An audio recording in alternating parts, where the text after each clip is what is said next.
మహానటుడు ఎన్టీఆర్ శ్రీరాముడు, శ్రీకృష్ణుడు వంటి పౌరాణిక పాత్రలతోనే కాకుండా అద్భుతమైన సాంఘిక పాత్రలతో కూడా ప్రేక్షకులకు ఆరాధ్య దైవంగా, తిరుగులేని సమ్మోహన శక్తిగా నిలిచి మొకటల్లేని మహారాజుల చిత్ర పరిశ్రమను ఏలారు. 1983లో ఆయన రాజకీయాల్లోకి వెళ్లడంతో అప్పటిదాకా ఆయన అధిష్ఠించిన అగ్రాసనం ఖాళీ అయింది.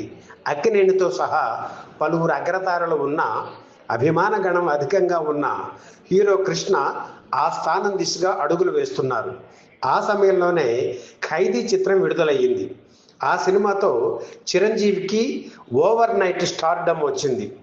ఎవరి అండదండలు లేకుండా కృషిని నమ్ముకుని ఎదిగిన చిరంజీవి ఖైదీ తర్వాత మరికొన్ని జనరంజకమైన చిత్రాల్లో నటించి అభిమానుల సంఖ్య పెంచుకున్నారు. ఏడాది తిరగకుండానే హీరో కృష్ణతో పోటీ పడే స్థాయికి చేరుకున్నారు.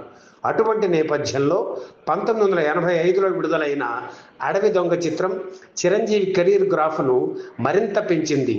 ఎన్టీఆర్ తరానికి చెందిన భారీ చిత్రాల దర్శకుడు కె రాఘవేంద్రరావు చిరంజీవితో చేతులు కలపడంతో ఆయన కెరీర్కు మంచి ఊపు వచ్చింది. అంతకుముందు రాఘవేంద్రరావు దర్శకత్వం వహించిన మోసగాడు, తిరుగులేని మనిషి చిత్రాల్లో చిరంజీవి నటించారు.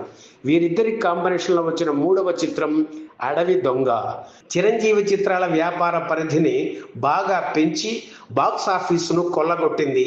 అడవి దొంగ రాఘవేంద్రరావు మార్కు పాటలతో, చిరంజీవి నృత్యాలతో ఒక కొత్త మాస్ కాంబినేషన్కు ఈ సినిమా తెరతీసింది. ఆ సమయంలో సూపర్ స్టార్గా వెలుగుతున్న కృష్ణ చిత్రాలకు సమానంగా అడవి దొంగ చిత్రం బిజినెస్ జరగడం ట్రేడ్ పండితుల్ని ఆశ్చర్యపరిచింది. అంతేకాదు, చిరంజీవి సినిమాను ఎంత ఖర్చు పెట్టి తీసినా వసూళ్లకు ఢోకా ఉండదనే విశ్వాసాన్ని అడవి దొంగ చిత్రం కల్పించింది. 1985 సెప్టెంబర్ 19న, అంటే సరిగ్గా 40 ఏళ్ల క్రితం విడుదలైన అడవి దొంగ చిత్రంలో రాధ హీరోయిన్గా నటించారు. ఈ చిత్ర శతదినోత్సవానికి బాలీవుడ్ నట దిగ్గజం దిలీప్ కుమార్ ముఖ్య అతిథిగా హాజరయ్యారు.